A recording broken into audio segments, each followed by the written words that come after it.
In today's video, I'll show you how to import a message on Microsoft Teams. So at first, just open up your Microsoft Teams on the browser, or just go ahead and open up the software of Microsoft Teams.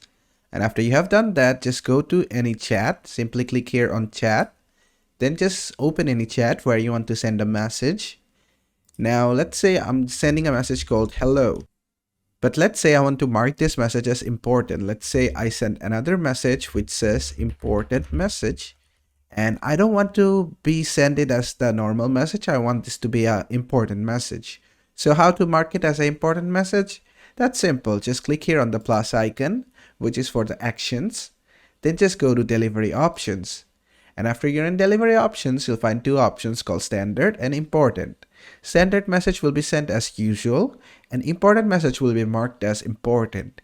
This is exactly what we want, so just click on that. And after you have done that, it will say an important tag over here, and you can send this message. And there you go, this message will have an important tag over here. And basically, that is how to mark a message as important on Microsoft Teams. I hope this video was helpful. If it was, please give it a thumbs up, and don't forget to subscribe.